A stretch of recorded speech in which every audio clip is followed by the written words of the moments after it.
Ada yang mengatakan bahawa ia dari mutiara putih. Ada pula yang berpendapat bahawa ia daripada cahaya. Yang utama adalah berpegang pada kepastian hakikatnya, yang disebut oleh para astronomi cakrawala ke-9, cakrawala tertinggi, induk cakrawala dan cakrawala Atlas, yaitu yang tidak berbintang. Kerana bintang-bintang, sebagaimana dikatakan ahli falak kuno, menetap di cakrawala ke-8. Mereka menamakan cakrawala itu cakrawala bintang-bintang. Tetapi ahli syariat menamainya Al-Kursi. Arash menaungi semua makhluk. Tidak ada sesuatu pun yang keluar dari likupnya. Itulah akhir ilmu para hamba. Di sebalik itu tidak dapat diketahui. Allah Subhanahu wa taala berfirman, A'udzubillahi minasyaitonirrajim. Fa in tawallaw faqul hasbiyallahu la ilaha illahu alaihi tawakkaltu wa huwa rabbul arsyil azim. Kemudian jika mereka berpaling engkar, maka katakanlah, wahai Muhammad, cukuplah bagiku Allah yang menolong dan memeliharaku. Tiada Tuhan yang berhak disembah melainkan Dia. Kepadanya aku berserah diri, dan Dialah yang mempunyai arash yang besar. Surah At-Taubah ayat 129. Arash disifatkan dengan keagungan, kerana ia merupakan makhluk paling agung. Sementara Rasulullah SAW mewujudkan tawakal itu sebagaimana yang diperintahkan. Oleh kerana itu, di dalam Taurat dan kitab-kitab lain, baginda dinamakan mutawakkil atau orang yang bertawakal. Kenapa tidak? Tawakal adalah cabang dari tauhid dan ma'rifat. Dan baginda adalah penghulu para penganut tauhid atau monotism atau monotis, dan pemimpin para arif. Tawakal tidak menafikan pengambilan perantaraan sebagaimana yang kadang-kadang difahami. Bahkan baginda pun diperintahkan untuk itu. Kemudian kata musannif, seorang Arab Badui. Okey, kita sambung pengajian kita merujuk kepada topik kecilnya ilmu. Topik kecilnya ilmu daripada topik besarnya adalah syukur, sifat syukur. Sementara topik lebih besar daripada sifat syukur itu adalah 9 sifat rohaniah orang-orang yang beriman. Jadi Walid selalu sebut saja supaya kamu orang tidak lari tidak lari strukturnya. Struktur itu sentiasa di dalam kepala, ya kan? Struktur itu sentiasa diingat, sehingga kita berbincang topik apapun, kita nanti merujuk kepada struktur-struktur itu. Jelasnya? Okey. Jadi kita sambung lagi berbincang tentang ilmu pada topik ilmu. Walaupun topiknya di kitab kita ini disebutkan langit dan jenis-jenis makhluk, kita simpulkan menjadi topik ilmu di situ, ya. Kenapa? Kerana musannif membentangkan kepada kita tentang zat yang maha agung, Allah Subhanahu wa taala. Ya, itu pertama-tamanya. Kemudian musannif menghubungkan akal kita khususnya dengan ciptaan Allah Subhanahu wa taala pada permulaannya. Jadi musannif secara langsung maupun tidak langsung cuba menghubungkan akal kita dengan ilmu tentang Allah, ya. Ilmu bagi zat Allah Subhanahu wa taala, ya, secara langsung maupun tidak langsung. Begitu. Ya. Kenapa? Kerana itulah punca kepada segala ilmu pengetahuan yang kita kenali kemudian. Ya. Itulah yang menjadi punca, menjadi sumber, menjadi punca kepada segala ilmu pengetahuan yang dipertuturkan oleh manusia kemudian. Sekarang ilmu demikian banyak, nanti datang lagi, kita pun tidak tahu sejauh mana ilmu itu akan berkembang dan diberikan nama-nama sesuai dengan bentuk ilmu itu sendiri, ya. Jadi akan berkembang. Dan kita pun tidak tahu. Ya, cuma kita belajar yang menjadi teras, yang menjadi dasar 3 saja. Iman, Islam, ihsan. Nah itu. Sedang yang lain-lain akan berkembang terus. Ya, akan berkembang terus. Nah kita pun tidak tahu sebanyak mana, sejauh mana perkembangannya. Tetapi yang pasti akan berkembang terus sejajar dengan perkembangan pemikiran manusia. Nah, berkembang banyak mana sekalipun, ya, berkembang seperti apa? Seperti jala, tahu jala? Rambat. Ya. Semua orang bilang rambat kan? Rambat tahu? Kau tahu kah? Betul. Rambat itu apa? Nah, pandai Pak. Boleh menikah sudah. Nah, pucuknya sikit saja kan? Di atasnya bilang pucuk. Nah, ini pun ku kena lukis juga Pak. Aku takut Mimi tidak tahu apa itu rambat. Nah, rambat itu kan begitu dia kan. Nah, di sini ada batu-batunya gitu. Mimi. Nah, kan di sini, pucuknya di sini. Nah, di sini ada batu-batu rambatnya. Nah, digantung. Digantung ke apa? Jadi dibilang kandik.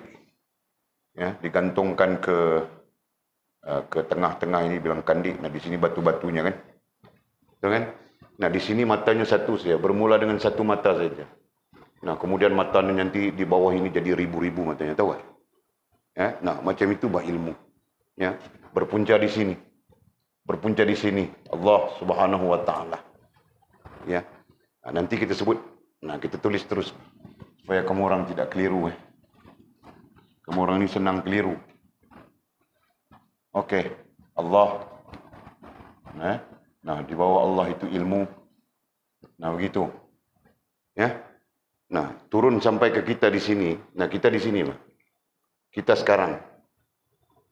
Nah, beribu-ribu sudah ilmu. Macam-macam ilmu sudah di situ. Ya. Paham kah? Jadi musannif melalui fasal ini cuba mengajar kita posisi ini. Memahamkan kita posisi ini. Dan nantinya kita dengan sendiri memahami bahwa yang berkembang itu, yang berkembang menjadi berbagai-bagai ilmu, macam-macam, beribu-ribu, mungkin-mungkin ilmu. Nah, itu semuanya dari sumber yang satu ini. Paham kah? Nah, itu. Nah, itu tujuan musannif. Ya? Nah, apalagi kalau kita berdasarkan kepada struktur kita, syukur. Nah, kemudian 3 perkembangan dari syukur. 1, zikir. 2, tafakkur. Nah, 3, ilmu. Oke? Jelas ya? Nanti kamu orang tanya, iman, Islam, ihsan itu berada di mana? Dia berada di teras. Dia berada di teras ini. Ya? Dia berada di sini. Iman, Islam, ihsan. Nah, dia menjadi teras. Ini teras ya. Ini teras. Turun sampai ke bawah ini teras. Ya.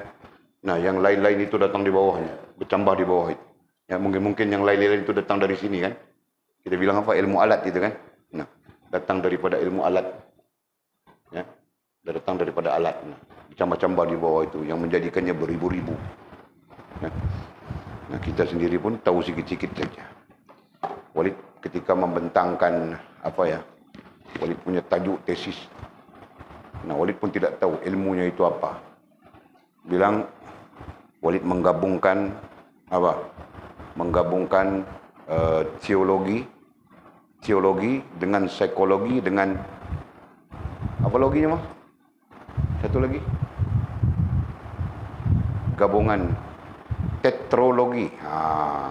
Itu Pak. Tetralogi kan tetralogi, aku pun tidak tahu sudah. Kan? Jadi Walid ketika membentangkan, Walid mengatakan kepada profesor, Walid menggabungkan antara teologi. Nah, teologi itu akidah ya. Teologi ataupun usuluddin digabung dengan psikologi. Nah, Walid sekadar itu saja yang ku tahu. Itu pun ku bohong-bohong saja, tembak-tembak saja, tahu kan? Bohong-bohong saja. Belajar universiti itu bohong-bohong saja. Nah, aku tembak-tembak saja. Betul loh. Nah, jadi rupa-rupanya kita tidak mungkin dapat menggabungkan teologi dengan psikologi, psikologi dengan teologi. Tahu kah? Kita tidak mungkin dapat menggabungkan, melainkan kita mendatangkan satu lagi ilmunya. Nah, itu yang dibilang tetrologi. Nah, aku pun tidak tahu, aku sebut betul salah, aku pun tidak tahu. Ya kan? Apa? Aku pun tidak tahu. Nah, jadi walaupun baru tahu, oh ada ilmu juga namanya tetralogi. Ya kan? Jadi tidak pelik bah nanti logi tai, logi itu, logi ini semua namanya ada kan? Faham tak sila? Nah, kalau di orang putih sana sudah bermunculan ilmu apa namanya? Macam-macam ilmu kan? Ilmu macam mana dia buat sekolah apa? Sekolah untuk mengajar ibu-ibu menyusukan anak. Tahukah? Ada sudah di sana. Sampai kena buat sekolah sudah. Ya, ibu-ibu di sana mungkin tidak tahu macam mana menyusukan anak, itu kan? Jadi berkembang sejajar dengan perkembangan pemikiran manusia. Kalau pemikiran manusia makin malap, nah mungkin ilmu itu berkembang makin banyak, gitu kan? Faham tak? Okey, jadi mesej kita ya, berkembang banyak mana pun ilmu sekarang akan datang. Nah, semuanya berpunca dari satu. Betul kan? Nah, berpunca daripada ilmu Allah Subhanahu wa taala. Ya. Alasannya apa? Wallahu yakhrujakum min butuni ummahatikum la ta'lamuna syai'a. Allah mengeluarkan kamu daripada perut ibumu, seperti rahim ibumu. La ta'lamuna syai'a. Kamu tidak tahu apapun. Betul kan? Nah, tidak ada orang yang keluar-keluar dia tahu. Mana ada walid saya keluar-keluar tahu sudah baca kitab saya. Siapa? Lina. Kejut buat kami semua. Mungkin begitu kah? Mana ada apa? Tidak ada orang yang keluar-keluar ke muka dunia ini tahu dia. Ya, walaupun sebagian ulama mengatakan ya ada pengetahuannya yang sir. Tapi sifatnya fitrah. Ya kan? Nah, kalau sir mau bincang macam mana? Ya kan? Nah, para ulama berdasarkan kepada hal itu mengatakan Allah Subhanahu wa taala sudah memberikan ilmu sejak di alam roh. Nah, itu ilmu rohaniah kan, tentang rohaniah. Hanya saja si bayi ini tidak tahu menuturkannya. Itu saja. Kan? Nah, itu kita boleh terima. Tapi dalam keadaan-keadaan yang nyata, tidak ada orang keluar-keluar alim dia. Tidak ada orang yang keluar-keluar jadi doktor terus dia. Tapi keluar-keluar senyum ada sudah. Aku tengok dalam Facebook mah. Keluar-keluar senyum saja dia baby itu. Ya. Nah, mungkin 1,000, sejuta, satu yang keluar senyum. Adapun 99,9 lagi itu, nah keluarnya semua memekak saja, tahu kan? Keluar saja. Jadi terkejut tengok dunia. Betul kan? Nah, mungkin Mimi kau keluar ketawa kah? Mungkin begitu kah? Tiada kan? Nah, ada mamakmu cerita, kau macam mana? Tidak cerita. Nah, mamakmu tidak patut bah. Hal-hal begitu kena cerita, tahu kah? Nah, nanti kamu orang jadi ibu, nah cerita dengan anakmu. Kau masa keluar itu memekak saja, bilang begitu bah. Supaya anak itu sedar diri dari awal lagi, tahu kah? Nah, sekarang anak-anak sekarang tidak sedar diri banyak, tahu tak? Ya, mereka tidak mendengar bagaimana kelahiran mereka, bagaimana susah payahnya mereka dipelihara, dijaga, berak atas perut, berak sana, berak sini. Tidak tahu dia. Sudah besar sudah. Nah, menuntut-nuntut saja dia. Mama, today is my birthday. Mau itu, mau ini. Nah, itu anak zaman sekarang. Benci ku tengok, tahu tak? Papa, today is my birthday. Mau itu, mau ini. Apa? Sepatutnya birthdaymu kau yang kasih kepada mamakmu, tahu kah? Kau yang kasih kepada ayahmu. Begitu, Pak. Bukan kau menuntut-nuntut. Meminta-minta itu ini. Siapa yang ngajar kau? Yahudi yang ngajar kita itu, tahu kah? Nah, sekarang ku ada peluang bebel, kan ku bebel saja. Kalau tiada peluang, jadi ku senyap saja. Hari ini birthday itu, hari ini birthday ini. Macam-macam saja, buat kek lah, itulah, inilah. Nah, si Fas, keluar-keluarnya satu kampung dia memekik, tahu tak? Fas itu. Di hospital kah? Hospital? Nah betul apa? Satu hospital kasih tahu. Ya betul apa? Nah, paham sila. Nah, paham sudah. Jadi tidak ada yang keluar-keluar tahu dia, betul kan? Nah, benar, maha benar Allah SWT. Wallahu yakhrujukum min butuni ummahatikum la ta'lamuna syai'an. La nafi. Nafi jinsi dipanggil. Hampir-hampir saja nafi itu sama dengan makna lan. Ya. La ta'lamuna syai'an. La datang kemudiannya perkataan selepas la fi'il mudhari', ya kan? Nah, hampir sama dia dengan lan, hampir sama dengan lam. Nah, itu orang belajar ilmu nahwu kan. Jelas ya? Kita tidak tahu apapun. Nah, itu dalil. Jadi, kau berkembang, tahu kau sedikit, kau mula sombong dengan Allah Subhanahu wa taala. Tahu kau sikit itu, tahu kau sikit ini, pandai kau itu sikit, pandai kau ini sikit, pandai itu sikit, kau mula sombong. Nah, manusia mula sombong saja. Sombong. Nah, sampai satu peringkat, kaifa takfuruna billah. Kenapa engkau boleh kufur kepada Allah? Allah tanya kita. Nah, ketika itu manusia kufur sudah. Ya. Manusia kufur, manusia engkar. Nah, manusia itu kita kan. Dengan Allah Subhanahu wa taala, kaifa takfuruna billah. Bagaimana kamu wahai manusia boleh kufur kepada Allah? Wa kuntum amwatan. Nah, Allah mengingatkan kita. Nah, sebab itu boleh bilang tadi ibu-ibu dia perlu mengingatkan anak-anaknya, tahu tak? Nah, kau sila nanti anakmu sampai 20 orang. Nah, kau peringatkan semua. Kau menangis macam apa? Kau menangis macam apa? Kau berak atas perut mama. Aku cerita semua. Biar anak itu tahu.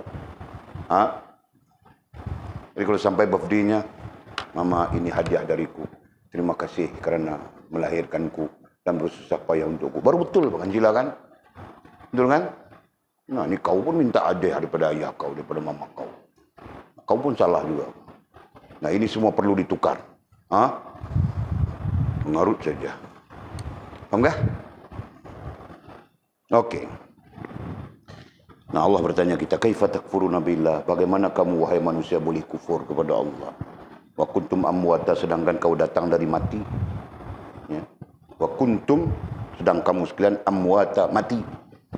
Nah, kita datang dari mati, bukan datang dari hidup kan? Belajar sudah itu. Fahyakum, kami menghidupkan kamu.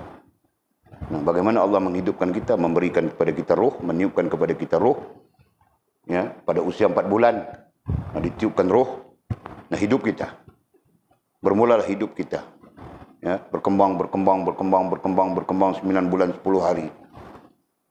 Bush, keluar ke dunia. Nah, gitu Pak. Ya kan? Nah, keluar ke dunia, berkembang daripada baby, berkembang lagi sampai daripada apa ya? Daripada telentang sampai boleh merangkak, gitu kan? Nah, ketika itu pun dijaga, dikawal rapi, Pak. Jika tidak dijaga, tai kambing kau ambil makan buat coklat, taukah? Merangkak, jumpa tai kambing. Nah, kau pun mana tahu tai kambing? Perut masuk dalam mulut kau. Nah, tapi yang namanya ibu, ayah itu menjaga kita kan. Nah, tidak dibenarkan masuk sesuatu yang najis ke dalam mulutmu, taukah? Nah, dia kasih masuk dalam mulutmu pun yang halal-halal semuanya. Jika tidak, makan tai kambing semua. Jika ada kambing, kan? Nah, jika tiada kambing, ada tai ayam. Nah, tai ayam dimakan. Rasa macam coklat saja. Nah, itu lah. Masya Allah. Nah, kemudian berkembang ya, daripada kanak-kanak, daripada baby menjadi kanak-kanak menjadi remaja menjadi dewasa. Ya kan? Nah, kalau kami belajar psikologi, ada awal remaja, awal dewasa, macam-macam. Kita ringkas saja. Ini dewasa, nah sampai kepada tua. Nah, kalau psikologi dipanggil warga emas dan sebagainya. Nah, kemudian sampai mati kan? Summa yumitukum, kemudian kami mematikan kamu semula. Nah, berarti mati ketika usianya itu thumma yuhyikum. Nah, setelah kau mati masuk kubur, nanti kami akan menghidupkan kau semula. Thumma yuhyikum, dan kami akan menghidupkan kamu semula. Thumma ilaihi turja'un, dan ketika itu kamu kembali kepada kami. Nah, itu peringatan daripada Allah Subhanahu wa taala kepada kita, ya. Okey. Terus kita. Jadi sambungan, ya, sambungan pengajian kita tentang ilmu, dan ilmu itu khusus, ya, spesifik tentang Allah Subhanahu wa taala dan ciptaannya, ya. Allah dan ciptaannya. Jadi sebab itu ada setengah-setengah orang bilang, setengah-setengah ulama, ya, mereka mengatakan pada sisi Allah saja ada dua ilmu. Satu ilmu tentang Allah Subhanahu wa taala, lagi satu ilmu tentang ciptaan Allah Subhanahu wa taala. Nah, kita buka-buka kitab ilmu tauhid kita. Nah, kalau kita belajar kaedah siapa, ya? Kaedah Imam Abu Hasan Asy'ari. Nah, ilmu tentang Allah cuma satu saja. Ya. Apa? Nafsiyah itu, nafsiyah kan? Nah, ilmu tentang Allah cuma satu saja, nafsiyah. Betul kan? Disebut sifat nafsiyah. Zat wajibal wujud. Nah, itu satu saja ilmunya. Kau kaji macam mana pun satu itu saja. Nah, itu kaedah Imam Abu Hasan Asy'ari rahimahullah taala. Ya. Nah, sedang yang lain itu ilmu tentang keberadaan Allah Subhanahu wa taala. Betul kan? Nah, selepas keberadaan, nah kita belajar ilmu tentang kerja, ya, tentang af'al Allah Subhanahu wa taala. Apa yang Allah Subhanahu wa taala buat. Nah, begitu saja kan? Itu saja. Sedangkan ilmu tentang kita itu meluas. Banyak sekali. Mau dikasih tahu sudah tentang itu. Okey? Nah, jadi musannif cuba mengajar kita tentang itu. Secara ringkas, ya. Nah, tidaklah bermakna ini adalah maklumat yang sangat sempurna, ya. Secara ringkas, sekurang-kurangnya, nah kita faham yang kita tunjukkan itu, ya. Sebagai dasar kepada berkembangnya ilmu yang lain. Okey. Nah, kita sampai di mana? Kita sampai di kata musannif jarak antara langit dengan bumi. Wah, tiba-tiba kita masuk berbincang tentang jarak antara langit dan bumi. Bukan soal jaraknya, tetapi soal maha agungnya Allah Subhanahu wa taala, ya. Maha agungnya zat yang kita berpegang sebagai Tuhan, yang kita sembah, yang kita patuh, dengan maha agungnya Dia, ya. Maha agungnya Dia. Nah, jika Dia agung, maka ilmunya juga agung, ya. Jika Allah Subhanahu wa taala itu agung, istilah agung bukan yang di Pertuan Agung, ya. Agung itu bermaksud jalal, ya. Nah, jika Allah Subhanahu wa taala maha agung, maka ilmu daripada Allah Subhanahu wa taala atau ilmu yang pada sisi Allah Subhanahu wa taala itu juga bersifat dengan agung. Paham enggak? Nah, sebab itu Islam adalah agama pada sisi Allah SWT. Inna dina indallahil Islam. Islam adalah agama pada sisi Allah SWT. Ya. Maka Islam itu baik kerana pada sisi Allah SWT dan membaikkan. Faham tak? Nah, boleh saja kita menyebut Islam itu agung dan dia mengagungkan siapa yang mengikutinya. Ya kan? Ini berdasarkan kepada perkataan sahabat Nabi Sayyidina Umar radhiyallahu taala anhu, ya. Nahnu qaumun a'azzanallahu bil Islam. Kami adalah satu kaum yang dimuliakan oleh Allah Subhanahu wa taala. Tafsirannya dimuliakan, ditinggikan, diangkat dan sebagainya oleh Allah Subhanahu wa taala dengan Islam. Nah, jadi perkataan itu menggambarkan bahwa Islam itu agung. Ya, siapa berpegang dengannya, nah dia pun menjadi agung juga. Paham enggak? Nah, jadi maksud kita yang paling jelas adalah menggambarkan Allah Subhanahu wa taala zat yang kita pegang, yang kita jadikan dia sebagai Tuhan kita maha agung. Nah, sudah barang tentu ilmu yang menjadi punca kepada segala ilmu juga bersifat agung yang pada sisi Allah, ya, yang pada sisi Allah. Paham enggak? Nah, sampai pada sisi kita, nah itu jadi macam-macam sudah. Yang pada sisi Allah. Jelas, ya? Nah, jadi kita lihat agungnya Allah Subhanahu wa taala zat, ya, dan dinampakkan kepada kita melalui ilmunya, ya. Nah, itu tentang jarak antara langit dan bumi. Nah, apabila kita menyebut langit dan bumi itu merujuk kepada ciptaan Allah Subhanahu wa taala, betul? Ya. Itu merujuk kepada ciptaan Allah Subhanahu wa taala. Nah, ternyata ciptaan Allah SWT itu juga maha hebat kan. Nah, kalau ciptaannya hebat, ilmunya hebat atau tidak? Ya. Kalau ciptaannya maha hebat lina, nah ilmunya bagaimana? Nah, lebih hebat kan? Nah, kalau ilmunya lebih hebat, zatnya bagaimana? Paham? Nah, sebab itu dibilang zatnya tidak ada perbandingan dan tidak ada lagi satu apa? Hah? Persamaan. Ya, tidak ada perbandingan dan tidak ada persamaan. Itulah perkataan maha, ya, yang kita sebut maha. Maha besar, maha agung, maha apa. Nah, maha itu merujuk kepada makna tiada perbandingan dan tiada persamaan dengan apapun. Nah, kemudian datang dengan apapun. Nah, itu perkataan maha. Ya, jangan kau tahu sebut saja, tapi kau tidak tahu apa. Ya, Allah Maha Besar. Apa? Tidak tahu. Dengar azan, Allahu Akbar, Allahu Akbar, tahu terjemahan dia, Allah Maha Besar. Nah, apa? Maha besar itu apa? Nah, besar pun dia tidak tahu. Ya, perkataan maha lagi-lagi dia tidak tahu. Nah, sekarang kamu orang menjadi orang yang tahu. Maha itu terkait dengan tiada perbandingan, tiada persamaan. Ya, jelas ya? Nah, tiada perbandingan. Kau tidak boleh bandingkan dengan apapun. Dan kau tidak boleh menyamakan dengan apapun. Nah, itulah maha. Ya, oke. Masya Allah. Katanya, ya, terkait dengan Allah. Ya, Allah terkait dengan ilmu Allah, terkait dengan penciptaan Allah Subhanahu wa taala, kata musannif, jarak antara langit dan bumi. Siapa yang pernah mengkaji jarak antara langit dengan bumi? Sekarang baru orang mengkaji kan? Nah, itu pun belum dapat. Cuma andaian-andaian saja. Jarak antara bumi dengan matahari katanya beberapa juta tahun perjalanan. Juta tahun. Jarak antara, nah, semua juta-juta tahun saja. Berarti jauh kan? Nah, perhatikan dengan akal kita yang waras. Jarak antara langit dengan bumi, langit dan bumi. Begitu juga di antara setiap langit, begitu juga antara setiap langit. Langit dan bumi. Ya, langit dan bumi. Kita contohkan sudah ya. Padam yang mana? Padam yang ini.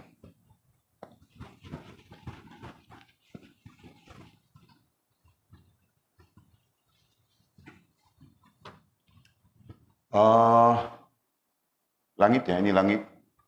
Nah, bumi di sini. Segala planet-planetnya nah, bumi di sini. Ini planet, ini bumi, Pak. Contoh ya. Nah, ada lagi yang sini, ada lagi yang sini, macam-macam. Ya, serangkaian begitu. Ya. Nah, ini pun andaian Walid saja, cerita Walid saja. Kalau kita baca, nah, dia ada cakrawala-cakrawalanya, ya. Ada galaksi-galaksinya tersendiri. Nah, aku pun tidak tahu itu. Oke? Nah, seluruh planet-planet yang ada, bintang-bintang yang ada di sini, nah, semuanya bernaung di bawah satu langit. Ya. Berarti kalau dikatakan inilah bumi, nah berarti langit ini jauh besar daripada bumi, betul kan? Kenapa? Karena dia menampung dan meliputi planet-planet yang lain, betul kan? Pahamkah begitu? Nah.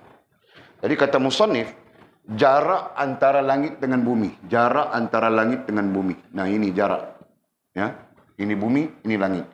Ini bumi dan ini langit. Jarak.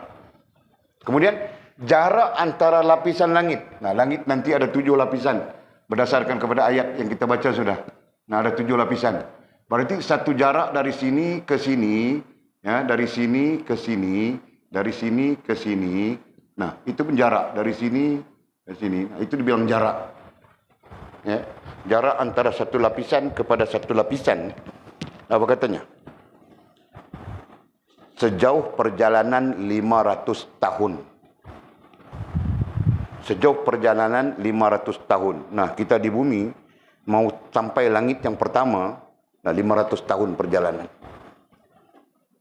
Nah, aku pun tidak tahu, barangkali Nabi SAW. Ini ada hadisnya ya. Kalau ditanya sumbernya dari mana, ada hadis tentang ini. Ya. Cuma hadis ini tidak diklasifikasikan sebagai hadis ahkam, maka dia tertinggal, ya.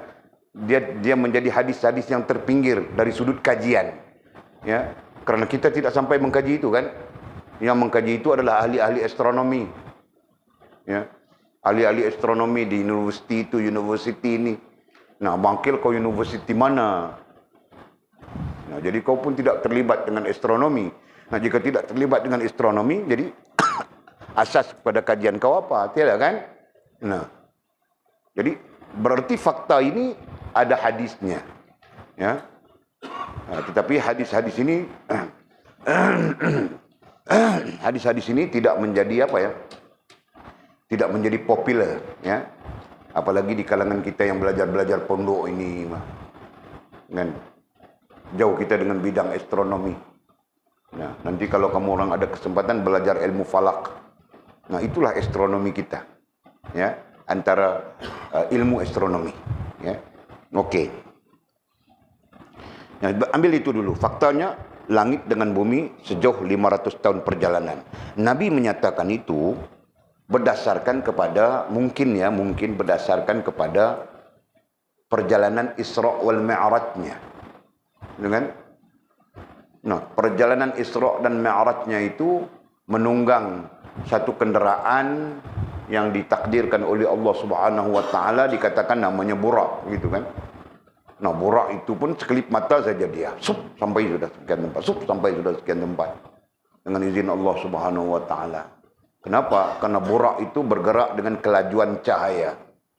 Adapun kelajuan cahaya, ada orang ukur, ya, mereka mengukur kelajuan cahaya. Tahu tak? Nah, jadi kalau dengan kelajuan cahaya, tidak pelik, kan? Kau paham mangkel kelajuan cahaya?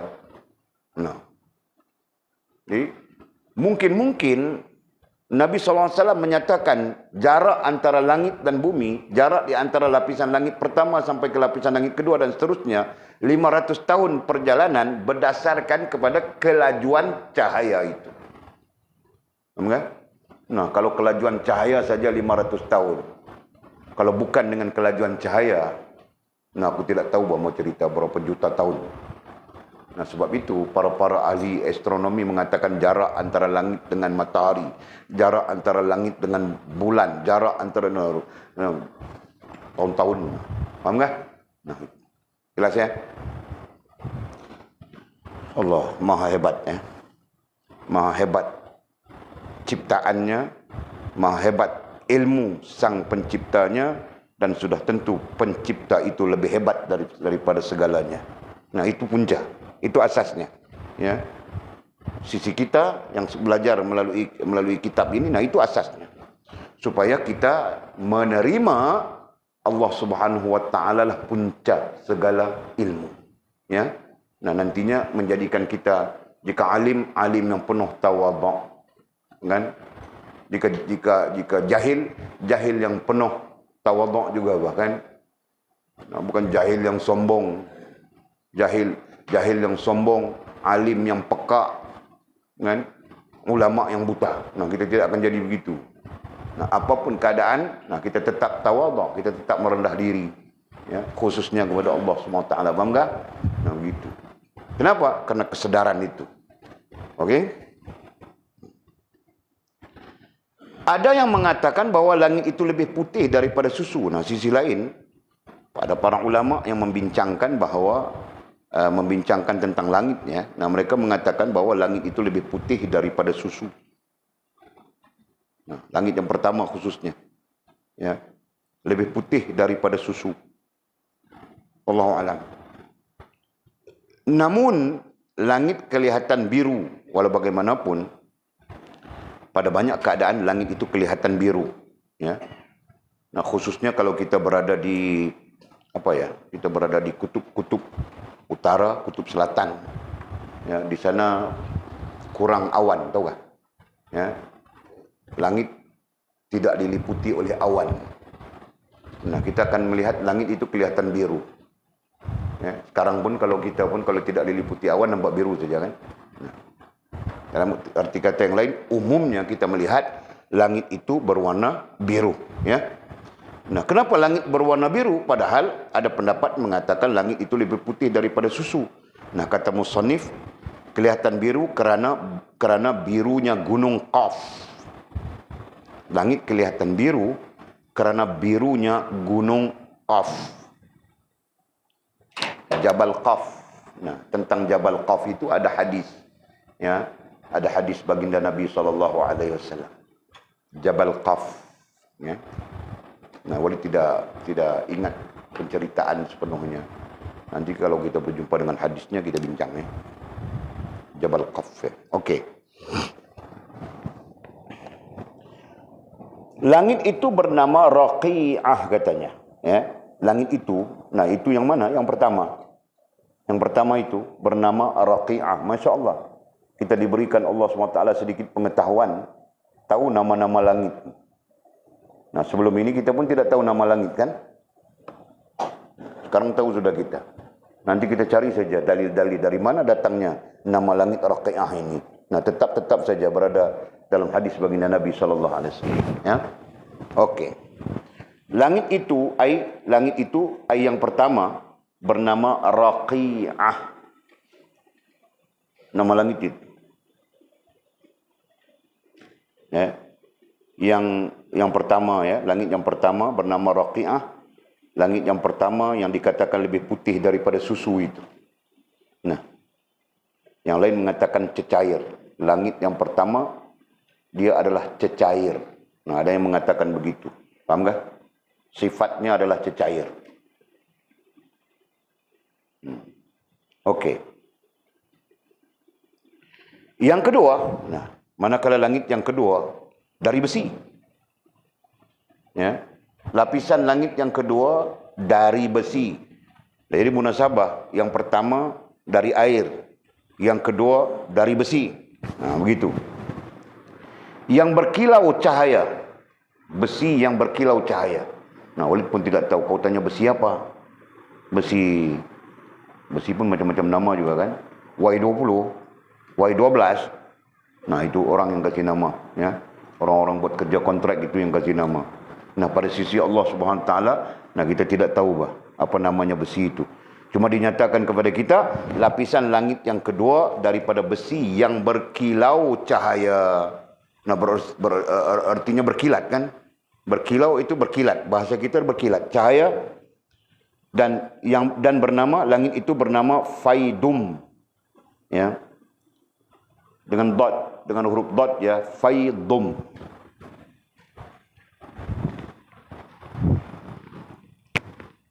Fa ya dot waw mim. Mim. Faidum.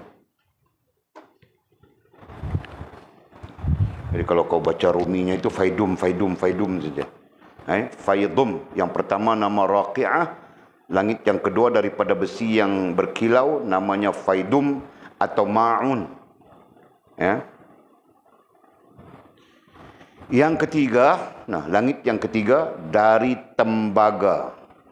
Dijadikan oleh Allah Subhanahu Wa Taala dari tembaga. Ya. Yang disebut malakut atau hariyun. Ya. Disebut dengan malakut, nama langit yang ketiga itu ya, malakut atau hariyun. Yang keempat, manakala langit yang keempat adalah dari perak putih. Hampir-hampir cahayanya menyilaukan mata. Nah, putih bergemerlapan ya, perak itu putih bergemerlapan, perak itu hampir-hampir menyilaukan mata. Siapa yang bilang begini? Siapa yang cakap? Baginda Nabi SAW. Nah, kita sesungguhnya tidak tahu kan?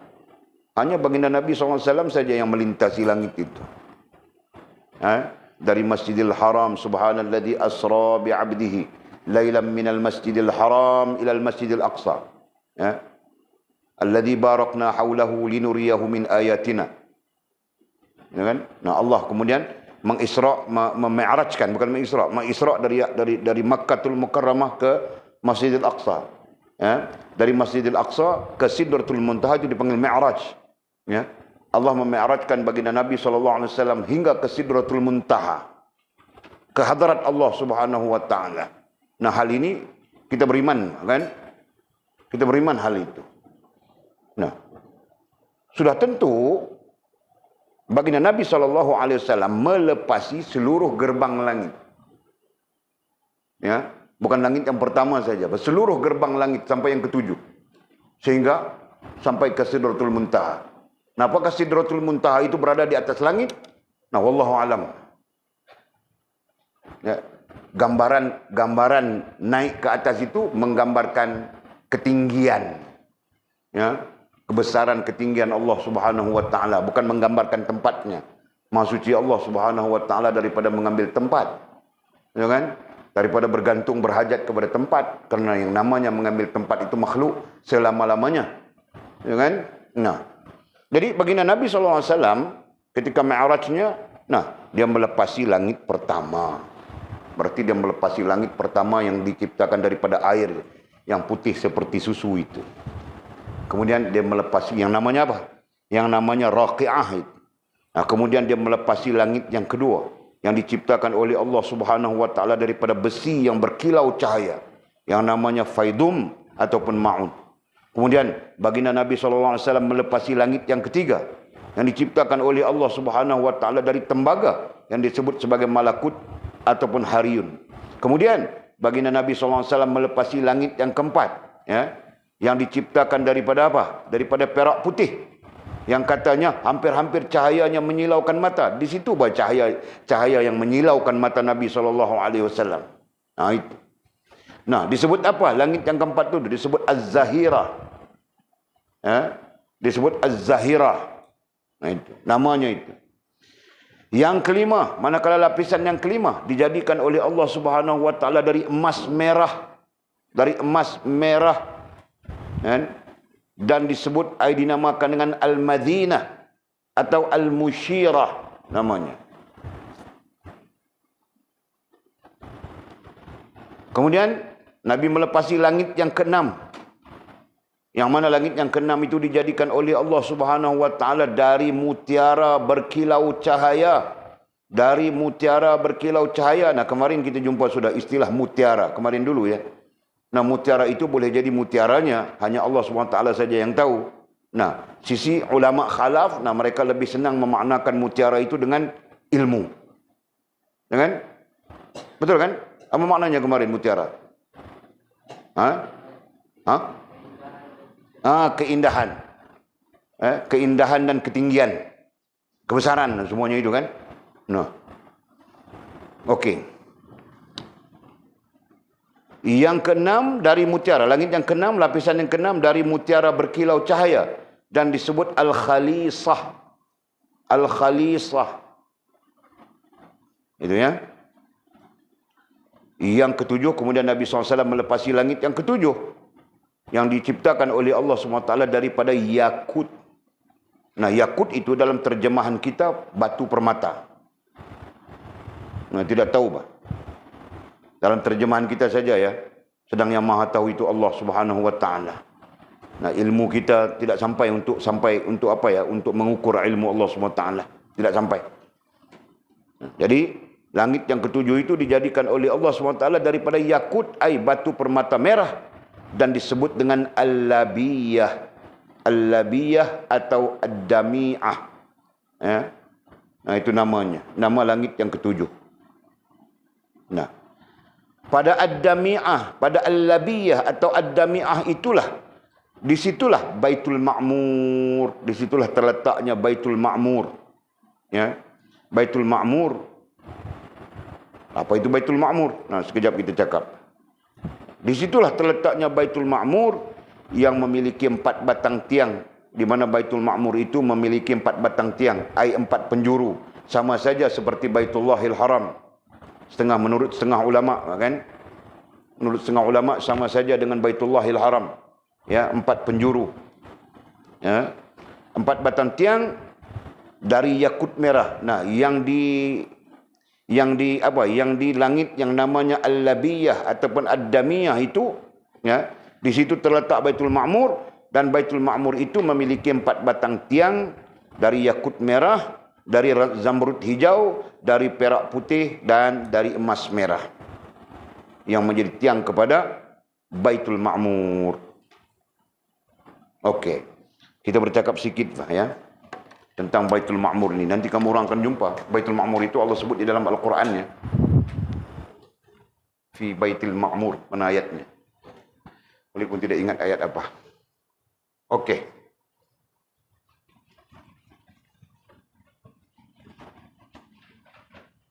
Menurut para ulama,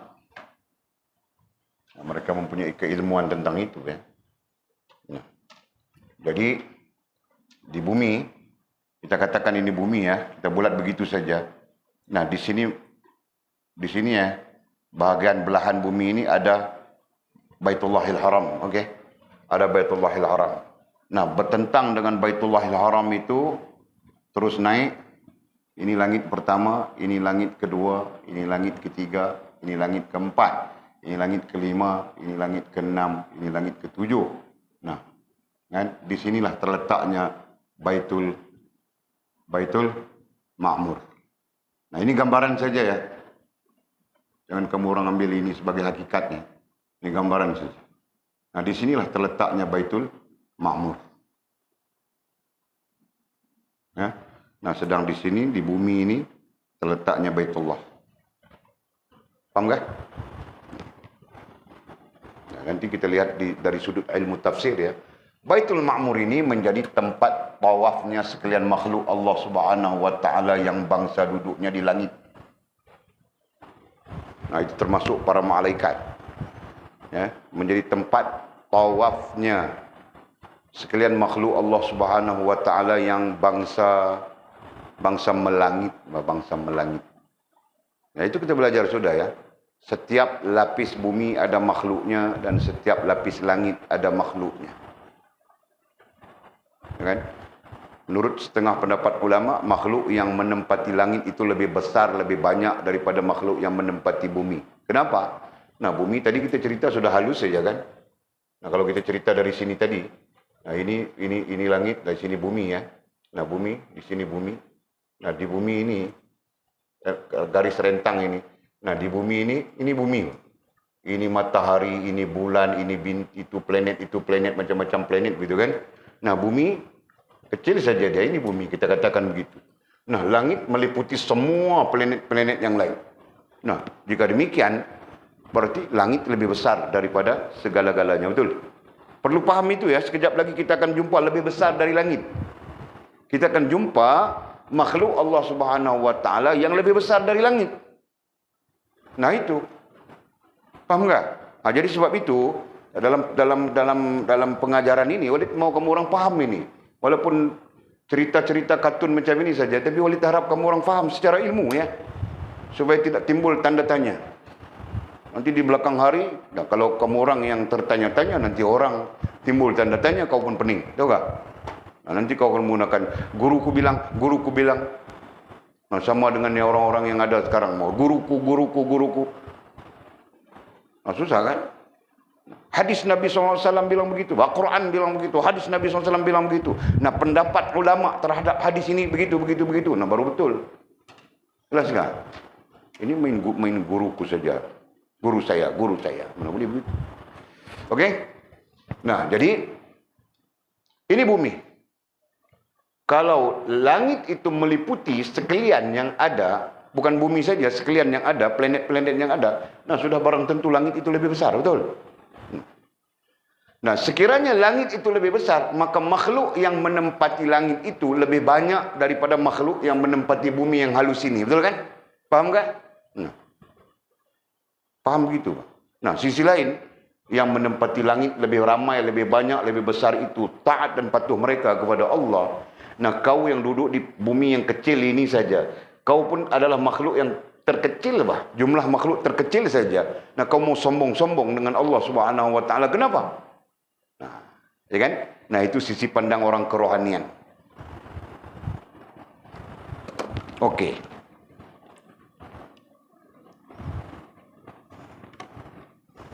Jadi kita sebut sudah ya, yang dikatakan Baitul Ma'mur itu adalah tempat tawafnya makhluk Allah Subhanahu wa taala yang menempati langit. Baitullah yang ada di Makkahul Mukarramah itu adalah tempat tawafnya makhluk Allah Subhanahu wa taala yang ada di bumi, terkhusus manusia dengan jin. Nah, jadi yang tawaf di Baitullah yang sekarang, yang nyata, yang zahir itu, yang nyata itu bukan manusia saja ya. Yang tawaf itu termasuk jin. Nah, kalau kamu tanya pengalaman Walid, Walid pernah tengok sudah. Ya. Paham tak? Jadi mau cerita, nanti kita cerita masalah ini. Okey. Masya Allah, subhanallah. Nah, kemudian kata musannif diriwayatkan. Nah, ini berarti hadis, ya. Berarti ada hadisnya itu. Diriwayatkan bahawa Baitul Ma'mur itu dari batu akik.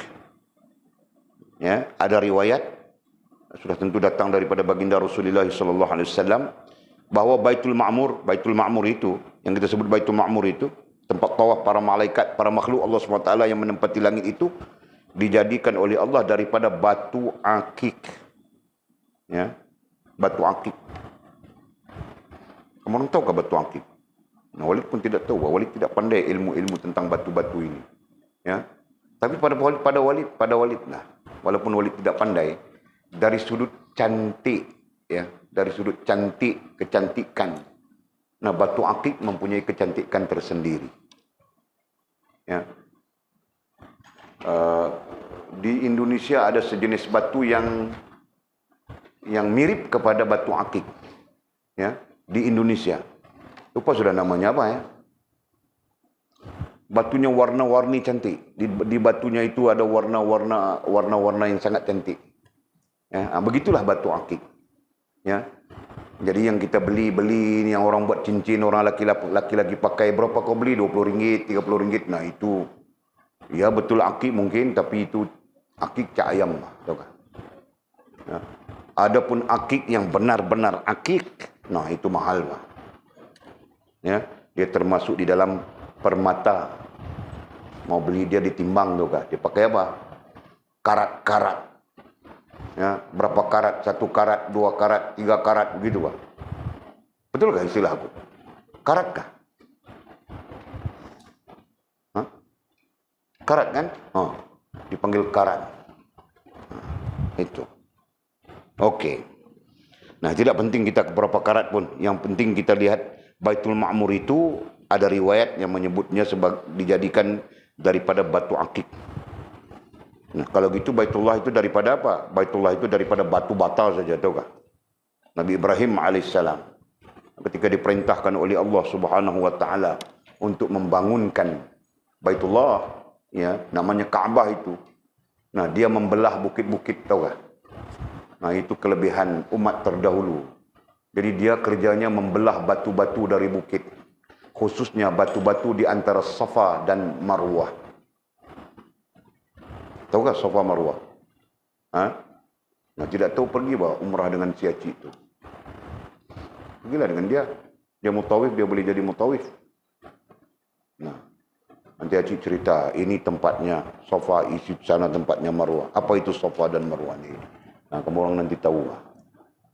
Nah, Nabi Ibrahim alaihissalam mengutip batu-batu di antara Safa dengan Marwah itulah, ya, sebelum terjadinya peristiwa Safa dan Marwah, ya kan, mendirikan Baitullahil Haram. Ya.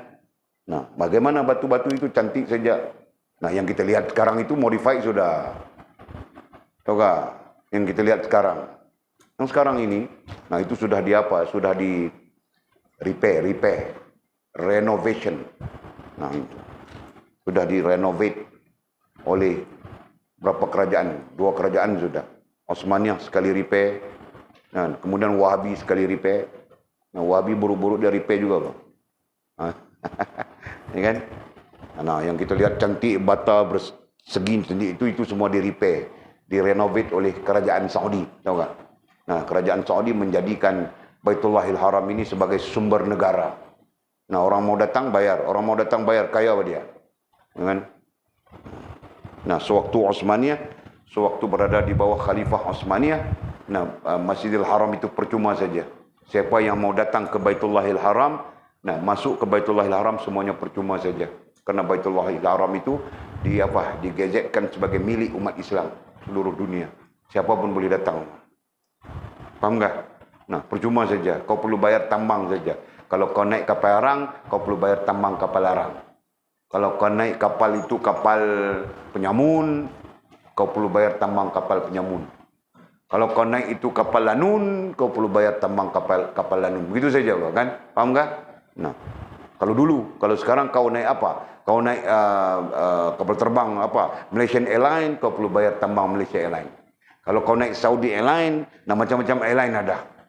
Ya kan? Ada murah, ada mahal, ada itu, dan terserah kau saja. Kau jangan naik kapal terbang kau sendiri saja. Ha? Nah itu. Okey. Nanti orang bilang kita gila, tahu kah?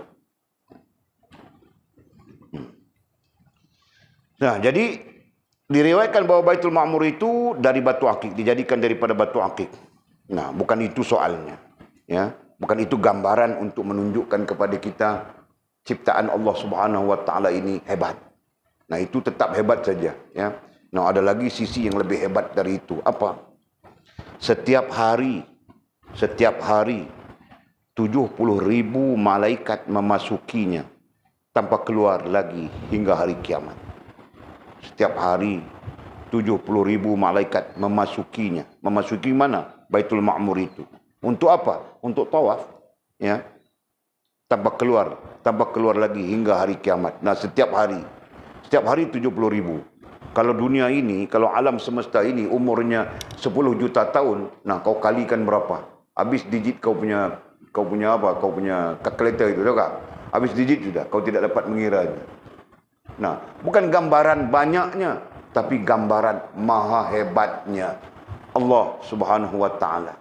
Maha hebatnya ilmu Allah Subhanahu wa taala, maha hebatnya ciptaan Allah Subhanahu wa taala. Nah itu. Ya. Hari ini orang bercakap di Facebook, ya, kritik-kritik, orang panggil kritik-kritik ilmu. Nah, sekelompok perempuan Wahabi ini mengkritik apa? Tidak boleh diterima ada sahabat yang sembahyang sampai 1000 rakaat. Tidak boleh diterima ada aulia, wali-wali Allah yang sembahyang sampai 1000 rakaat. Tidak terima. Tidak masuk akal, bilang. Nah, ukuran akalnya adalah ukuran alam nyata ini. Ukuran akalnya adalah ukuran yang sesuai dengan akalnya. Ya, dia tidak melihat di sebalik sesuatu yang lebih hebat ciptaan Allah SWT luar daripada akalnya. Faham tak? Nah, kerana itu dia bilang tidak masuk akal. Nah, kalau kita pun jenis orang yang bergantung dengan rasionalisme semata-mata, nah kita pun mungkin berpandangan begitu. Kan? Nah, jika kita melihat kepada Allah Maha Kuasa untuk menjadikan apapun, nah, nescaya biasa saja bagi kita. Betul kan? Okey. Allahu Akbar. Subhanallahi wa bihamdih. Subhanallahil azim. Menurut riwayat yang dipercayai, nah ada lagi riwayat lain, ya. Nah, dipercayai itu maksudnya,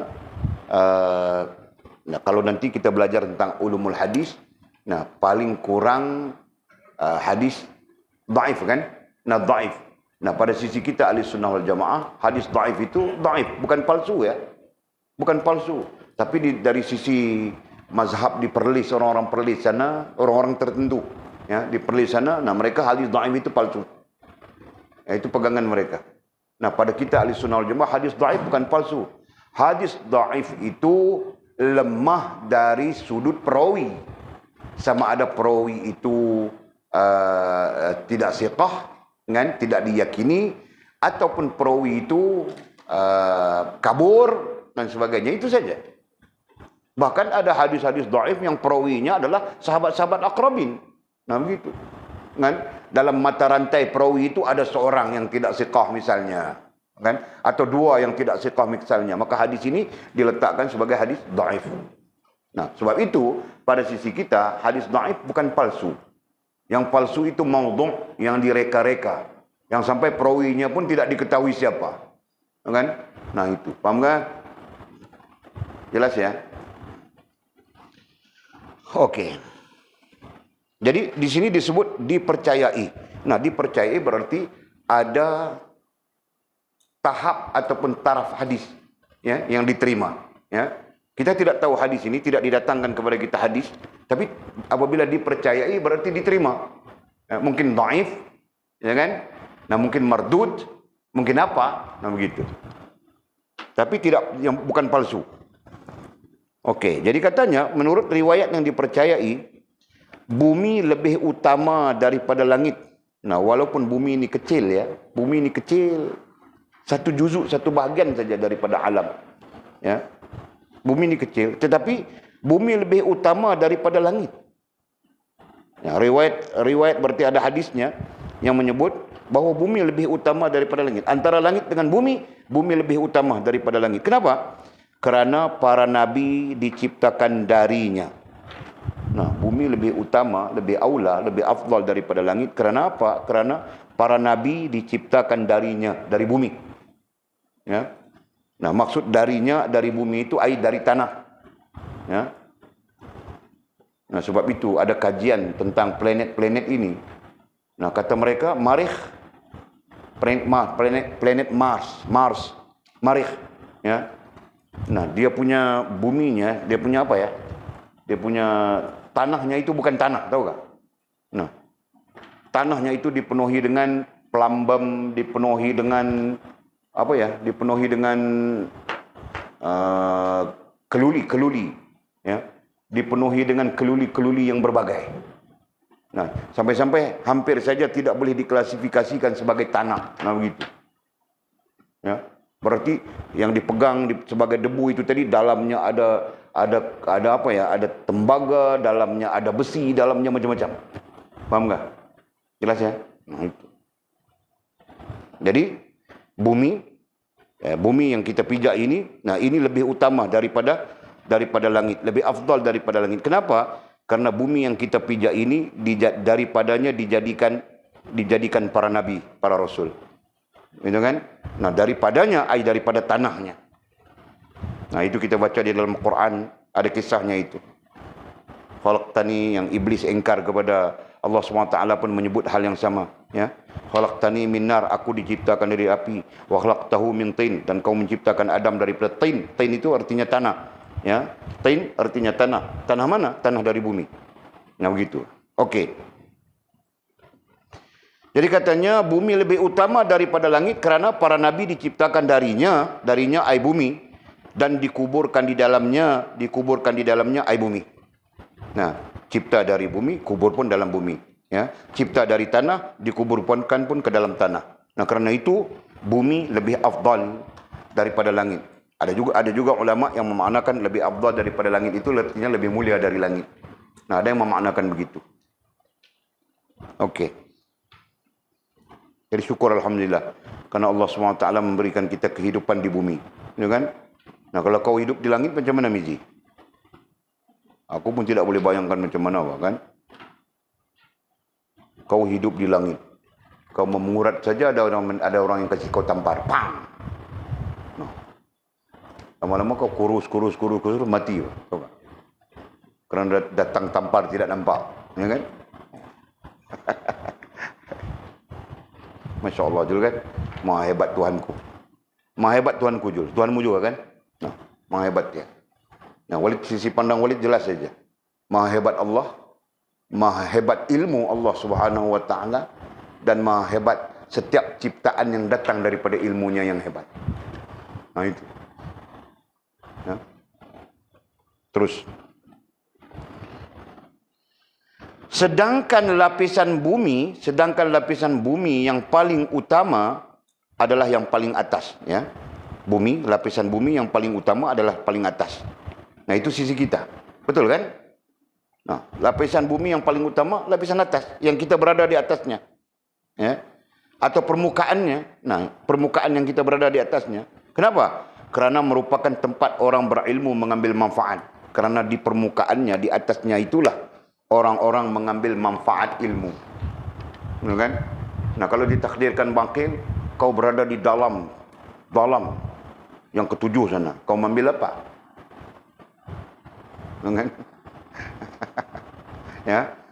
6 kaki saja pun kita tidak tahu apa sudah. Betul kan bangkit? Bukan dalam, 6 kaki saja. Hah? Betul kan? Nah, 6 kaki saja. Masuk kau di dalam liang lahat itu, orang panggil liang lahat kan. Nah, masuk dalam liang lahat itu, tutup semua, nah kau jam sudah. Nah, macam mana kalau kau duduk di dalam sana? Lapis yang ke sana. Masya Allah kan. Subhanallah. Hebat. Nah, kemudian kita habiskan ya.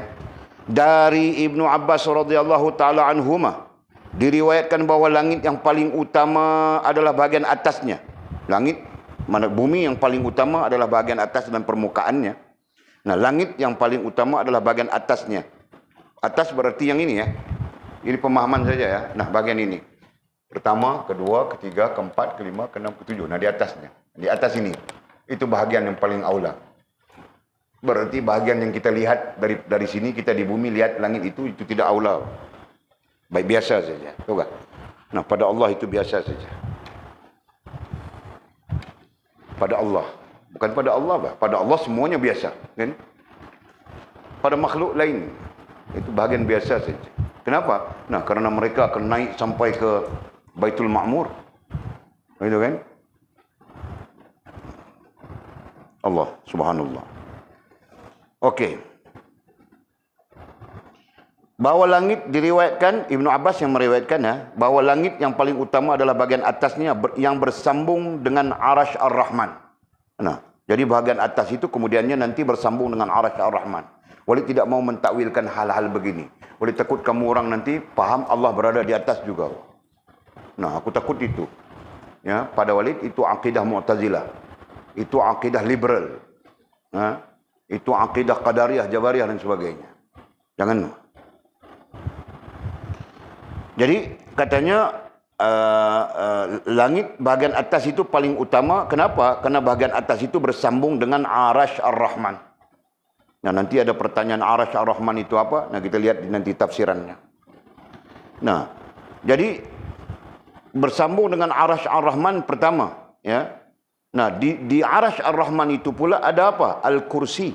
Ya, ada Al-Kursi. Kerana kedudukannya dekat dengan Arasy. Ada Al-Kursi, berarti Arasy, berarti bersambung antara Arasy dengan Al-Kursi. Ya. Karena kedudukannya dekat dengan Arasy. Dan kerana semua bintang yang bermanfaat menetap di situ. Kecuali 7 bintang yang bergerak. Nah, ini satu hal lagi, Walid pun tidak tahu mau cerita macam mana. Katanya, semua bintang menetap di situ. Menetap di mana? Nah, menetap di situ. Di mana di situ? Nah, langit di atas. Langit yang bahagian atas itu. Ya. Bahagian paling atas.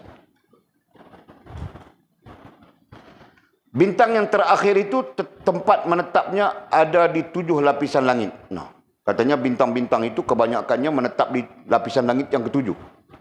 Wallahu a'lam. Nah, Walid tidak tahu ini, tidak tahu mencampuri urusan ini. Urusan Allah SWT saja. Ya, bintang-bintang yang kita lihat nampak berkilau gemilau itu kan. Nah, kebanyakannya berada di lapisan langit yang ke-7. Faham tak? Nah, bumi-bumi itu saja, planet-planet itu saja berada di lapisan langit yang ini, ya kan? Yang kita sebutkan, paham tak? Nah. Jadi Walid tidak tahu cerita, aku takut ku gila saja kalau aku cerita-cerita. Ha? Betul tak? Aku sesungguhnya aku tidak tahu langsung. Aku belajar dulu.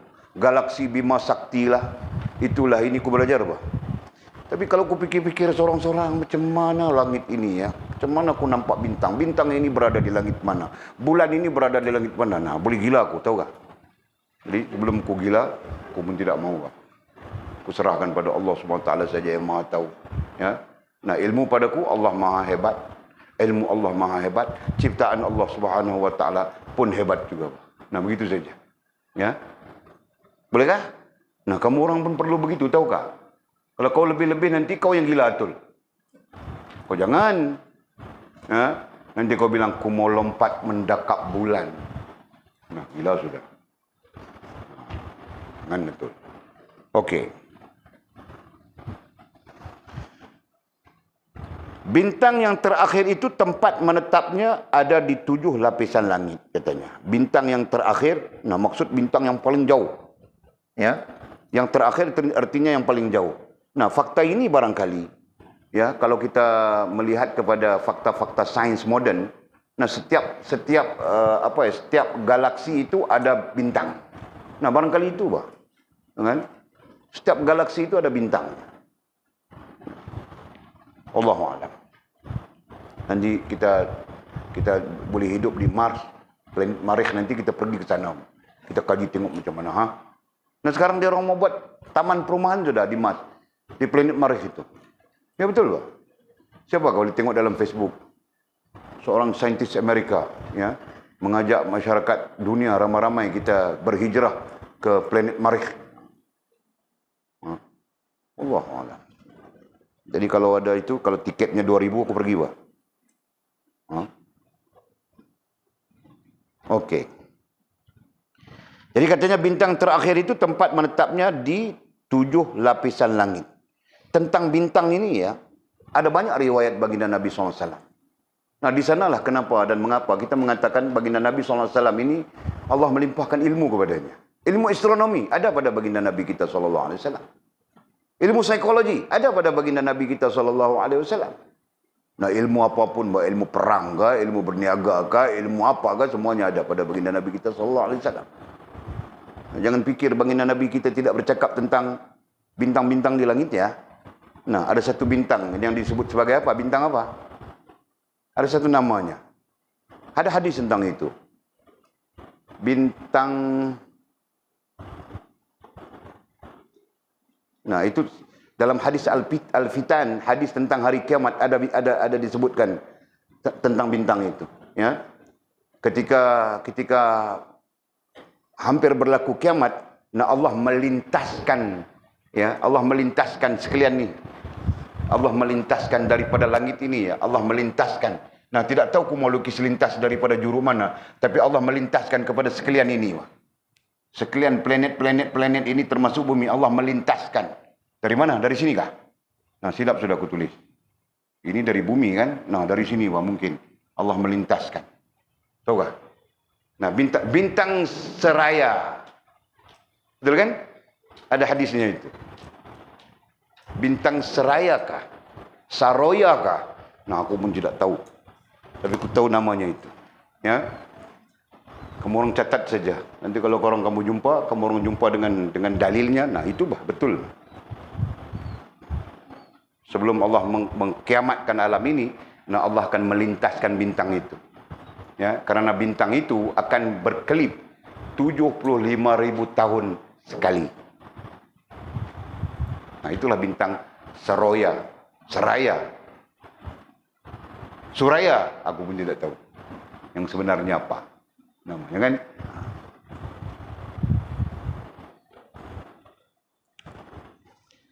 Okey. Ia bergerak di langit. Ia bergerak di itulah bintang terakhir itulah.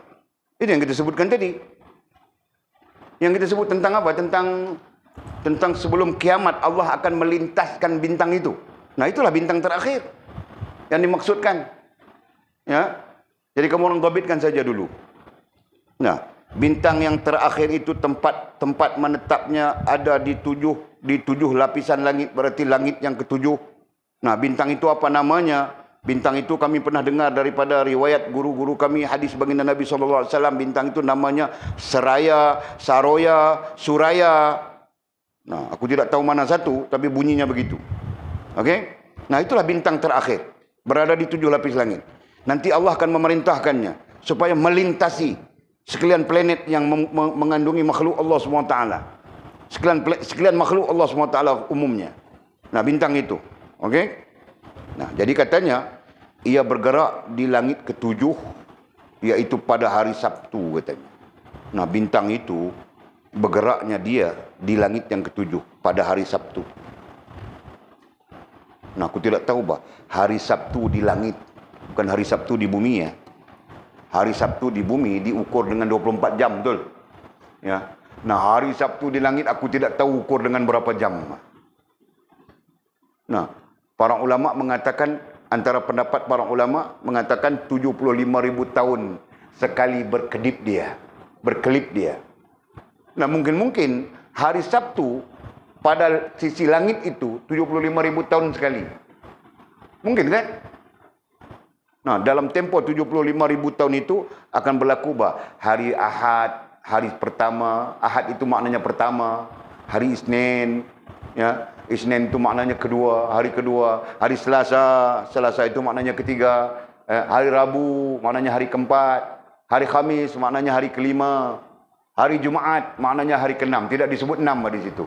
Jumaat disebut situn kan? Nah, sepatutnya sebut situn saja. Nah, dia tidak sebut 6, dia sebut Jumaat. Kenapa dia sebut Jumaat? Nah, itu pun kita perlu bincang juga secara ilmu. Kenapa tidak disebut Ahad, Isnin, Selasa seperti biasa? Sedangkan hari Jumaat itu adalah hari ke-6, kenapa tidak disebut 6? Kenapa disebut Jumaat? Nah, ada perbincangan ilmiahnya. Okey? Dan kemudian disebut Sabtu. Kan? Sabtu. Pun ada sebabnya juga, ya. Okey, tidak apa itu. Jadi bintang Suraya ini, bintang terakhir, berada di langit yang ketujuh. Nah, bintang itulah nanti Allah akan perintahkan supaya melintasi sekalian makhluk sebelum kiamat, ya, sebagai petanda terakhir sebelum kiamat. Ya, rupa-rupanya bintang itu juga berkedip dia 75,000 tahun sekali. Nah, itu pendapat. Barangkali ada dalilnya, ya, yang terkait langsung. Wallahu a'lam. Nah, mungkin 75,000 tahun sekali. 75,000 tahun itulah hari Sabtu pada alam langit. Ya, Allahu a'lam. Maha hebat Tuhanku. Maha hebat ilmunya, maha hebat ciptaannya. Kemudian katanya Mushtari. Nah, ini lain, ini cerita lain, planet lain pula. Mushtari bergerak di langit ke-6. Planet yang namanya Mushtari. Nah, dia bergerak di langit ke-6 pada hari Khamis. Berarti pada hari Khamis dia bergerak. Ya. Nah, hari Khamis langit kan, itu pun kita tidak tahu mau hurai. Jangan kau tanya-tanya aku bangkit. Nanti aku gila ataukah? Jangan. Nah, Marikh. Planet Marikh ini dibilang apa? Ini dibilang planet, ya, dalam bahasa akademi kita sekarang bilang planet. Pada sisi ulama-ulama kita klasik, ya, ulama-ulama klasik. Nah, planet itu juga dinamakan dengan bintang. Ya. Pada sisi ulama kita dalam kitab-kitab klasik, ya, planet itu juga dipanggil bintang, ya, termasuk bumi. Nah, bumi ini adalah satu bintang, adalah salah satu bintang, begitu, Pak. Paham tak? Jadi Mushtari bergerak di langit di langit ke-6 pada hari Khamis. Nah, dia bergerak di langit ke-6 pada hari Khamis. Marikh bergerak di langit ke-5 pada hari Selasa. Matahari bergerak di langit ke-4 pada hari Ahad. Venus bergerak di langit ke-3 pada hari Jumaat. Utarid bergerak di langit ke-2 pada hari Rabu. Bulan bergerak pada langit pertama pada hari Isnin. Nah, jadi jangan tanya aku tidak tahu. Kenapa hari Ahad, kenapa hari itu, kenapa? Aku tidak tahu. Aku pun tidak ingat. Guruku membilang tidak tahu juga. Sampai di sini dia membilang aku pun tidak tahu. Nah, jadi kita tinggal tidak tahu saja kan. Nah, itu ilmu Allah Subhanahu wa taala. Seperti mana aku sebut sudah tadi. Hari Kamis di langit mungkin tidak sama dengan hari Kamis di bumi. Nah, kan? Nah, wallahu a'lam. Okey, terus.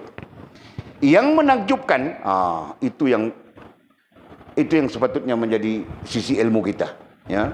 Yang menakjubkan apa? Allah Subhanahu wa taala menciptakan 7 lapisan langit itu dari asap dan masing-masing lapisannya tidak serupa, ya. Allah menciptakan 7 lapisan langit itu dari asap. Nah, kita baca sudah dalilnya sebelum ini, ya, hujahnya sebelum ini. Allah menciptakan 7 lapisan langit itu dari asap, ya. Bincang sudah kan? Nah, satu persatu itu semuanya daripada asap dan sifatnya tidak serupa. Nah, antara satu lapisan dengan satu lapisan tidak serupa. Ada pandangan ulama mengatakan satu lapisan kepada satu lapisan lebih indah, ya. Yang kita tengok sekarang pun indah sudah dengan bintang-bintang begitu begini kan. Nah, kita sebab negara kita Asia ini negara yang berada di bawah garis khatul istiwa, banyak hujan, tahu tak? Nah, banyak hujan menyebabkan kita tidak terdedah kepada persekitaran langit, tahu tak? Nah, kalau kita duduk di negara 4 musim, nah kita akan terdedah kepada persekitaran langit. Nah, ada masanya langit sangat cantik, tahu tak? sangat cantik dengan bintang bergemerlapannya begitu, sangat cantik. Faham tak? Nah, kamu mana ada tengok itu, kamu orang tidur sampai tidak sedar diri. Ya, keluar bah sekali-sekali di kandang kambing itu, di tengah padang itu, kau tengok langit. Itu lah. Ha? Okey. Jadi katanya Allah SWT menciptakan 7 lapis langit itu dari asap dan masing-masing lapisannya tidak serupa. Nah, tidak serupa itu berarti berbeza antara satu lapisan dengan satu lapisan. Mungkin saja berbeza dari sudut penciptaannya, keindahannya, gitu kan? Okey. Dari langit itu, dari langit itu, langit yang mana? Nah, lapisan yang terakhir, yang kita berada di bawahnya. Dari langit itu turun air hujan. Nah, itu pasti sudah kita kan. Nah, dari langit itu turun air hujan.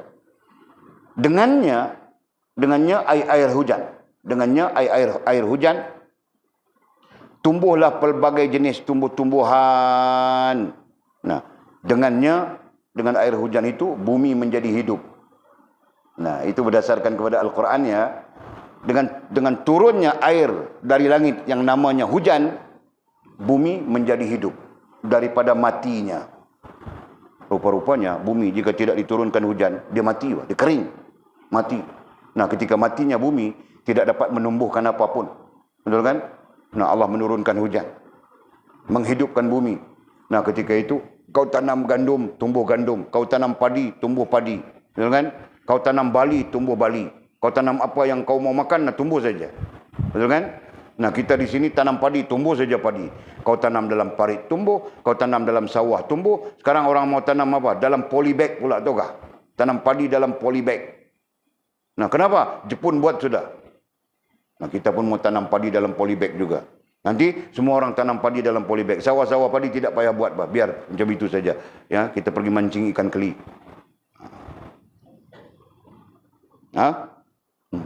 Okey, Bang. Subhanallah. Semuanya kenapa? Semuanya dengan Allah menurunkan hujan. Dari mana hujan? Dari langit. Nah, ilmu besar itu ya. Itu ilmu yang antara dalam kajian kita itu bagian daripada pengetahuan yang sangat besar itu. Betapa Allah Subhanahu wa taala menciptakan langit, ya, antara hebatnya ciptaan Allah Subhanahu wa taala itu, boleh mendatangkan hujan darinya, menurunkan hujan daripadanya. Dan apabila hujan itu turun, hiduplah tanah-tanah di bumi. Faham tak? Nah, karena itu kau boleh makan nasi sila. Faham tak? Karena itu kau boleh makan sayur. Karena itu kau boleh makan ikan. Jika tiada air, kering sungai-sungai, ikan mau hidup di mana sila? Dalam akuarium kau, dalam balang kecil itu. Nah, sampai kiamat pun kau tidak boleh makan ikan itu kan? Nah, faham tak? Nah, di situ kayak pandangan kita perlu melihat itu. Perlu melihat itu adalah satu kehebatan yang tidak ada tolak bandingnya. Tidak ada tolak bandingnya. Faham tak?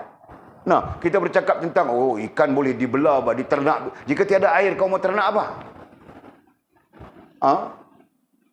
Mati kan? Bukan tumbuhan saja mati, orang pun mati. Tahu tak? Itu hikmahnya. Maha hebat Tuhanku. Ya, okey.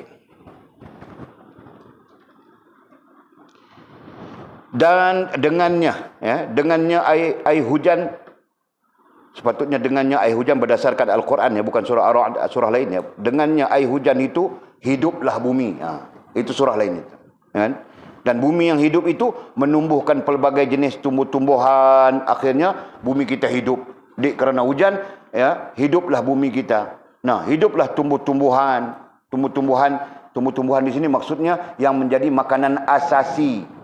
Ya, nah kalau dibaca dalam kaedah fiqh, tumbuh-tumbuhan di situ maksudnya yang menjadi makanan asasi. Nah, kita di Asia ini orang makan nasi. Nah, tumbuhlah tumbuhan namanya padi. Ya. Nah, di timur sana, bukan timur di sini Indonesia. Apa timur? Asia Timur. Apa timur? Asia Timur kan? Kita Asia Pasifik. Nah, di sana Asia Timur. Ya, India, Pakistan naik sampai ke sana. Nah, orang makan tepung. Kan? Nah, di sana orang tanam apa? Gandum. Kan? Nah, tumbuh subur gandum. Betul kan? Nah. Jelas tak? Nah, kalau tiada gandum itu dia orang mau makan apa? Katakan tiada air kering, kontang, apapun tidak tumbuh, dia orang mau makan apa? Dia orang akan makan sesama sendiri, tahukah?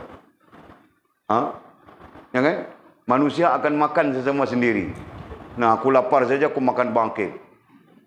Bangkit lapar, dia makan mizi. Nah, itu yang terjadi, tahukah? Kamu orang lapar, makan habis semua mama-mama semua.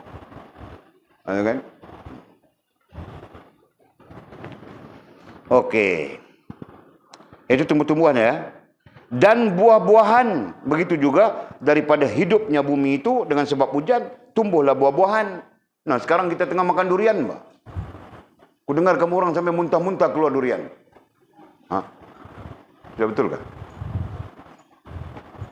Aku pikir kamu orang boring sudah makan durian. Cukup sudah kah? Belum? Nah, besok pagi kau tahan jam 10 lori di situ. Kau ambil 1 lori turun. Aku bayar, Mbak. Kau jangan takut. Janji kau makan saja. Itulah kau. Kalau Walid tidak mau sudah, aku boring sudah. Tengok durian saja, aku mau muntah sudah sekarang. Tahu tak? Nah, tambah kamu orang makan durian dengan pulut, dengan santan. Kembang tempurku. Ya. Nah, itu terserah kamu orang. Yang penting syukur nikmat Allah SWT itu. Buah-buahan.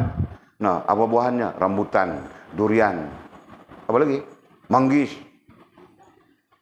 Langsat belum, kau ni melampau sudah. Kan? Nah, itu buah-buahan.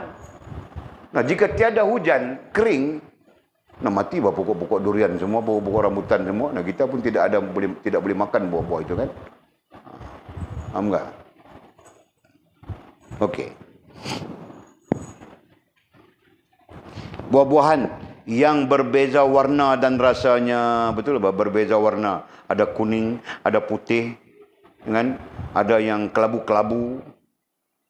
Nah, kalau sebelah kamu orang Sabah sana ada merah, yang namanya durian saja kan? Ada merah, ada kuning, ada oranye, ada purple, ada hijau. Hijau tiada kan? Purple pun tiada kan? Nah, itu durian kamu orang. Nah, perhatikan ya, maha hebat Allah Subhanahu Wa Taala, betul kan? Maha hebat.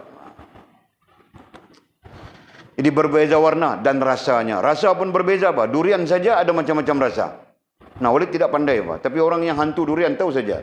Ini rasa pahit, ini rasa begitu, ini rasa begini. Nah, itu orang makan hantu durian, Pak. Walid tidak tahu, Pak. Aku rasa semacam saja durian. 2 ulas, kembang sudah di sini. Okey. Syukur Allah kasih kamu orang ya rasa sedap makan durian. Bahkan, Pak. Jadi kamu orang tadi ku cakap sudah ya. Kalau mau makan lagi, besok pukul 10 lori lalu sini kau tahan saja. Nah, kau mau berapa biji? 1 lori, ambil. Aku yang bayar, kau takut apa? Kau pikir aku tiada duit kah? Kalau tidak pikir begitu, kau makan, Pak. Kalau kau mau makan, makan. Kau dengarkan Mimi?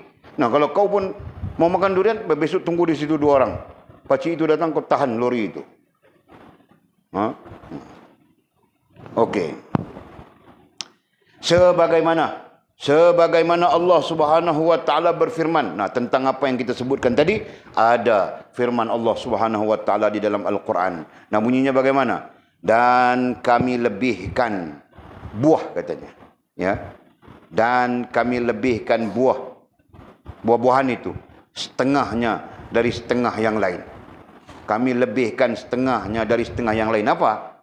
Nah, itu ada yang Allah lebihkan. Nah, macam padi kita, dengan Allah lebihkan. Ya, siapa yang boleh buat itu? Kalau durian lebih banyak daripada padi, nah kau pun tidak makan, kan? Karena durian itu bukan boleh makan sampai kenyang berhari-hari, betul kan? Kau makan sekejap, nah lepas itu kau makan lagi, nah boleh begitu. Tapi durian boleh kasih kau kenyang 1 hari kah? Tidak boleh, Pak. Kan? Kau makan banyak nanti panas mau tidur pun tidak boleh. Nah, tetap kau kena makan nasi juga mangkil kan? Walid pengalaman bah itu. Kamu orang belum keluar ke mana-mana. Walid keluar sudah. Nah, tidak boleh, Pak. Mau boleh makan roti ala-ala Pakistan saja 3 bulan perutku meragam hari-hari. Bukan 3 bulan, hampir setahun perutku meragam saja. Mau boleh makan macam dia orang. Kenapa? Karena perutku selama ini makan nasi, betul kan? Nah, Tiba-tiba mau makan roti begitu, Allah, jam. Latih saja perut, latih. Sakit. Macam-macam sakit.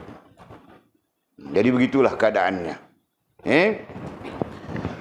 Dan kami lebihkan, dan kami Allah Subhanahu wa taala lebihkan buah bijian setengahnya dari setengah yang lain. Yakni pada bentuk, rasa dan baunya. Nah, itu tafsiran surah Ar-Ra'd ayat 4. Dan ada ayat-ayat lain yang mendukung sebenarnya, banyak. Okey. Allah Subhanahu wa taala pun menciptakan anak Adam dengan pelbagai peringkat. Kemudian barulah cerita tentang anak Adam. Cerita tentang Adam alaihissalam dan cerita tentang keturunannya, diciptakan oleh Allah Subhanahu wa taala, tidak kurang hebatnya. Ya kan?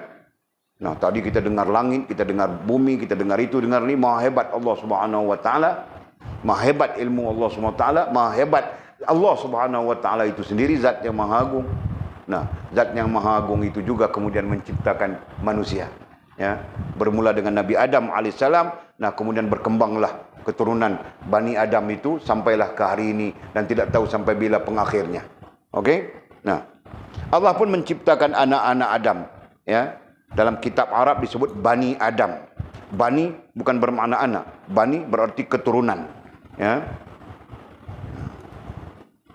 Allah menciptakan keturunan Nabi Allah Adam alaihissalam dengan pelbagai peringkat. Nah, sampai-sampai Bani Adam itu sendiri pun berbagai peringkat juga. Kan? Nah, di sini dia nyatakan apa? Ada yang putih. Nah, itu panggil orang putih. Kan? Ada yang hitam. Nah, itu panggil mat black. Kan? Ada yang gembira, ada yang happy go lucky saja. Kan? Mau mati pun happy go lucky. Ada yang sedih. Nah, ada sikit punya hal saja, sedih, menangis-nangis saja. Ada macam-macam kan? Ada yang beriman. Ada yang kafir. Ada yang berilmu. Dan ada yang bodoh. Nah, berbagai-bagai juga di situ. Seperti mana Allah sebut juga di dalam Al-Quran kan, terkait dengan hal ini. Apa? Inna khalaqnakum min dzakarin aw unsa wa ja'alnakum syu'uban wa qabaila lita'arafu inna akramakum 'indallahi atqakum. Inna khalaqnakum, sesungguhnya kami menciptakan kamu. Inna khalaqnakum min dzakarin aw unsa. Min dzakarin daripada bangsa lelaki dan bangsa perempuan. Nah, bangsa di situ maksudnya jenis. Jadi Allah menciptakan makhluk ini, khususnya manusia, ada jenis lelaki, jenis perempuan. Nah, kemudian datang pondan. Nah, pondan itu dia menjadikan dirinya pondan. Ya kan? Nah, ada dipanggil apa? Dipanggil cross. Cross juga ya. Macam kambing pun ada cross juga ya. Nah, khunsa. Ya. Nah, itu kejadian yang cross, sifatnya cross. Cross tahu enggak? Kau tahu ke cross, Jul? Tahu? Tahu tidak tahu, Jul? Tidak tahu. Nah, cross macam ini, Pak.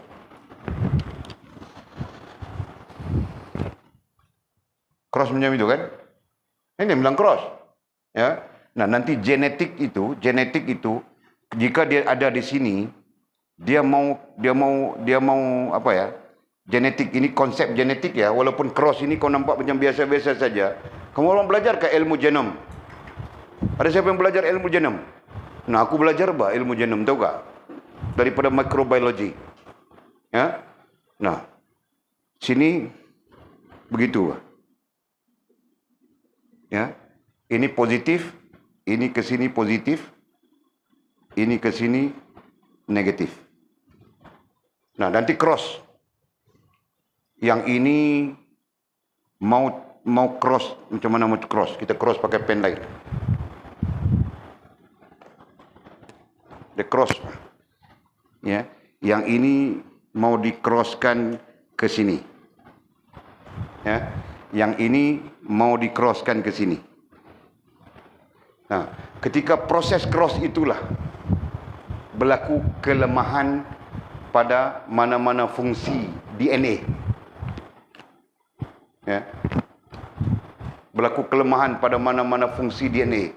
Sebab itu orang lelaki kena beringatnya, kelemahan itu boleh terjadi apabila kamu orang suka main sabun, tahukah? Faham ke? Nah, dengar. Nah, aku cakap di mana-mana saja, aku tidak peduli. Kan? Nah, jangan. Sebab itu aku bilang jangan. Jangan masuk bilik air lama-lama. 10 minit sudah. Bahaya tahu tak? Nah, ini yang bahayanya. Ya, apabila nanti ketika berlakunya, bilang apa, persenyawaannya, nah, mau cantum antara gen lelaki dengan perempuan, yang istilah sains, istilah biologinya sperm dengan telur, ya kan? Ya, dari perempuan keluar daripada ovarinya telur, daripada lelaki keluar daripada lelakinya sperma. Nah, ketika mau bercantum itu, disitulah berlakunya cross. Ya, ketika dia cross begini, positif cross kepada negatif. Nah, itu jawapannya positif. Ya. Negatif cross kepada positif, jawapannya positif juga. Okey. Tetapi jika negatif cross kepada negatif, negatif cross kepada negatif, positif cross kepada positif, nah itu bahaya. Itulah sebab terjadinya khunsa. Faham tak? Kamu orang boleh fikir ke aku belajar sampai begitu?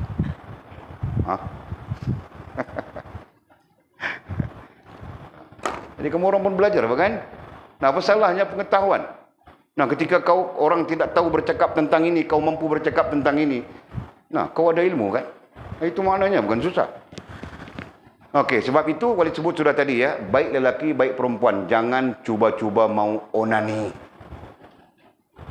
Itu ku larang sama sekali, jangan. Ya. Kecuali. Ada kecualinya. Nah, kecuali kau ada isteri, nah istrimu yang mengonanimu. Ya. Nah, yang perempuan ada suami, suamimu yang mengonanimu. Nah, itu lain. Sebab ada faktor cross itu, ada faktor cross kan? Nah, yang salahnya jangan sendiri-sendiri. Aku tahu, Pak. Aku duduk di kalangan orang, aku jaga budak, aku tahu, Pak, macam mana, kan? Nah, pasang gambar besar-besar itu, orang perempuan yang tidak ada, jadi miskin pakaiannya itu kan. Nah, sambil tengok, sambil goyang-goyang saja. Astagfirullahaladzim. Nah, jangan. Jangan. Siapa yang lazim begitu, nah, wali tidak ada ukurannya. Ya, tidak tahu ukurannya macam mana. Tapi siapa yang lazim begitu, nah, dia sedang merosakkan cross ini. Ya. Nah, ketika dia merosakkan cross ini, nanti berlaku mungkin genetiknya, gennya yang terbentuk positif sama lemah dengan negatif. Ketika itulah dia akan berlaku cross yang salah. Ya, dia mesti salah satu dominan. Sama ada positif lebih dominan daripada negatif, atau negatif lebih dominan daripada positif. Nah, kena begitu. Faham tak? Nah, jika dominannya sama atau tidak dominannya sama, positif sama saja dengan negatif, negatif sama saja dengan positif, nah di situ bahayanya. Puncanya apa? Nah, antaranya aku sebut sudah tadi. Jadi berhati-hati wahai anak muda. Ya. Kalau kau pikir kau tidak mampu untuk mengatasinya, nah kau menikah seperti aku, cepat-cepat menikah. Tahukah? Faham sila.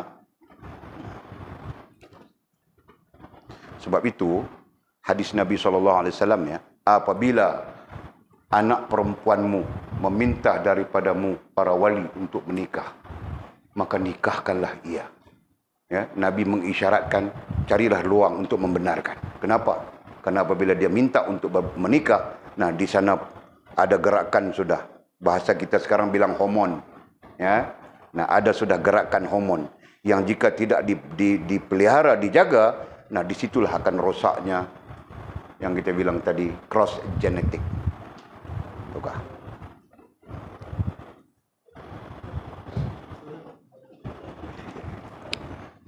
Mudah-mudahan menjadi ilmu kita ya, sikit sebanyak. Okey, terus kasih habis ni. Jam berapa sudah? Masya Allah. Nah, Allah pun menciptakan anak-anak Adam dengan pelbagai peringkat. Ada yang putih, ada yang hitam, ada yang gembira, ada yang sedih, ada yang beriman, ada yang kafir, ada yang berilmu, ada yang bodoh. Berarti beragam. Ya kan? Beragam. Dan setiap keberagaman itu mengandungi hikmahnya. Dan Allah lah yang maha tahu segala hikmahnya. Betul kan? Sesuai dengan zatnya yang maha hebat, sesuai dengan ilmunya yang maha hebat, sesuai dengan penciptaannya juga yang hebat.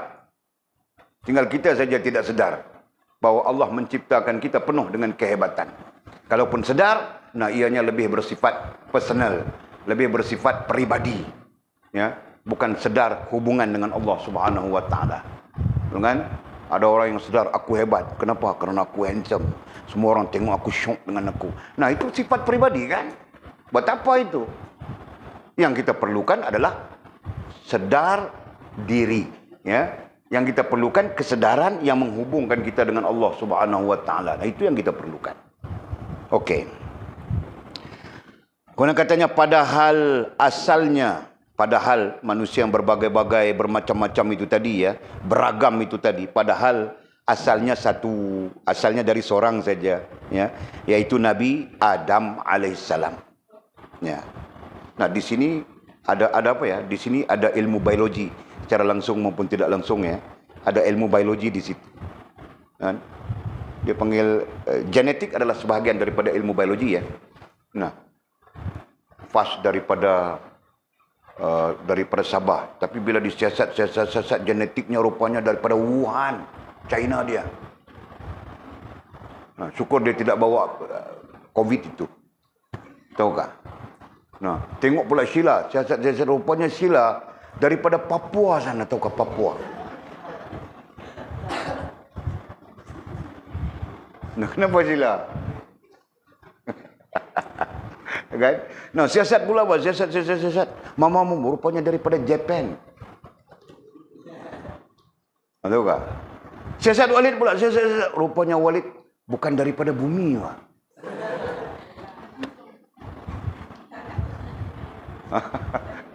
Nah, itu contoh untuk menyatakan apa? Menyatakan keberagaman yang telah berlaku padahal datang dari satu saja. Faham tak? Nah, itu. Datang dari satu saja. Siapa? Baginda Nabi Allah Adam alaihissalam. Datang dari dia, dari sulbinya, ya. Kemudian berlaku, ya, bertemu dengan baginda, dengan apa ya? Dengan apa nama ummahatul ummah. Ummahatul ins, ummahat kepada manusia. Siti Hawa alaihissalam, alaihissalam, begitu kan? Nah, daripada sulbi Adam itu satu itu saja. Nah, tiba-tiba jadi beragam. Cross sana, cross sini, cross sana, cross sini. Lina saja, kau saja 8 cross kan? Nah, betul Pak? Bugis, Portugis, Bengis, nah, macam-macam lagi. Nah, cross itu, cross ini kan Lina sudah. Ya kan? Tahu tak? Nah, Walid pun serupa juga. Kayangan. Oh, melampau Bapak, aku belum sebut saja. Nah, sudah Pak. Okey? Allah. Nah, tidak nampakkah kebesaran zat yang menciptakan kita, ya? Kebesarannya, kebesaran ilmunya, kehebatan ilmunya, ya? Dan kehebatan yang diciptakannya. Masya Allah. Kemudian kata musannif, maha suci zat yang menyempurnakan setiap ciptaannya. Allah. Subhanallah. Ya, maha suci. Benar Pak, maha suci. Maha suci dengan makna maha sempurna, begitu kan? Ya. Maha sempurna zat Allah Subhanahu wa taala. Ya. Nah, dia juga menyempurnakan setiap ciptaannya. Betul Pak? Itu yang kita baca, laqad khalaqnal insana fi ahsani taqwim. Ya, sisi ahli fiqh, taqwim itu maknanya adalah sebaik-baik ciptaan. Ya. Nah, sebagus-bagus ciptaan sudah kita bangkit. Kan? Nah, jangan kita mengingkari Allah SWT. Ya. Nah, kita habis sudah, ya. Mudah-mudahan daripada teks yang kita bincangkan dapat kita satu poin besar, ya. Yang kita sebut berulang-ulang kali, bahwa ilmu apapun yang kita tahu sekarang datang daripada Allah yang Maha Agung, ya. Melalui ilmunya yang agung dan melalui ciptaan-ciptaannya yang hebat. Nah, berarti seluruh pemikiran kita dari sudut ilmu perlu terfokus kepada punca ilmu yang kita dapat sekarang, yaitu Allah Subhanahu wa taala. Jelas ya? Nah, mudah-mudahan Allah melimpahkan rahmatnya. Dan nanti kita sambung lagi. Tetap tertakluk di bawah tajuk ilmu itu. Al-Kursi, Arash, Malaikat, Rezeki, Tawakal dan sebagainya. Wallahu a'lamu bisawabihi atau kama qala.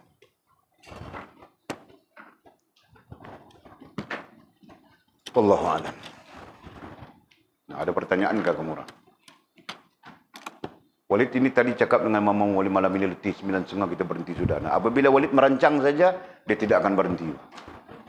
Nah, mulai besok Walid tidak mau rancang lagi. Kamu tengok boleh berhenti kat 9.30. Ha? Bukan kamu orang saja, Pak. Kalau kamu orang komplain pun wajar, Pak. Nah, di masjid-masjid tempat Walid pergi pun sama saja. Sampai-sampai jemaah itu bilang, wah, Walid ini tidak tahu berhenti kah? Itu masalah Walid. Masalah besar.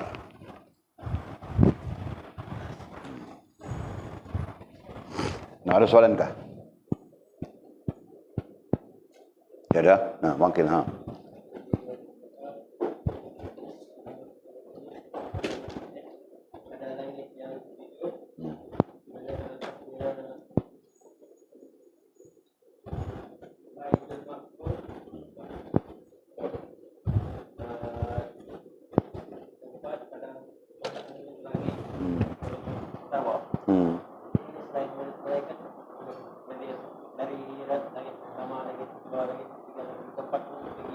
Iya, seluruh langit, ya kan? Jadi kalau kau tanya lebih-lebih, Walid pun tidak tahu. Nanti kau tanya pergi naik apa? Susah Walid mau jawab. Nah, jadi mereka tahu alam mereka kan? Nah, keadaan-keadaan mereka kita tidak tahu. Wallahu a'lam. Tapi apakah mereka bertawaf? Semua makhluk itu bertawaf di Baitul Ma'mur? Ya. Ya, Baitul Ma'mur itu satu tempat yang diciptakan oleh Allah SWT bagi makhluk-makhluk langit untuk bertawaf. Nah, begitu saja. Kan? Langit pertama, langit kedua, langit ketiga, langit keempat. Nah, Walid bilang tadi 500 tahun dari satu langit pertama mau langit kedua 500 tahun. Berarti dia orang pun mau naik sampai sana 500 tahun kah? Aku tidak tahu kah. Makin kuserahkan itu kepada Allah SWT yang menciptakannya. Boleh kah? Nah, wallahu a'lam. Habis ya. Bismillahirrahmanirrahim. Alhamdulillahirabbil alamin wassalatu wassalamu ala asyrafil mursalin. سيدنا ومولانا محمد وعلى آله وصحبه أجمعين. اللهم افتح لنا فتوح العارفين وارزقنا فهم النبيين واجعلنا من عبادك الصالحين. اللهم اهدنا الصراط المستقيم صراط الذين أنعم الله من النبيين والصديقين والشهداء والصالحين. اللهم ربنا افتح بيننا وبين قومنا بالحق وأنت خير الفاتحين. اللهم أعنا على ذكرك وشكرك وحسن عبادتك. اللهم فقهنا في الدين وعلمنا التأويل. اللهم فقهنا في الدين وعلمنا التأويل. اللهم فقهنا في الدين وعلمنا التأويل. وصلى الله على سيدنا محمد وعلى آله وصحبه وبارك وسلم والحمد لله رب العالمين. تقبل الله منا ومنكم. أقم الصلاة.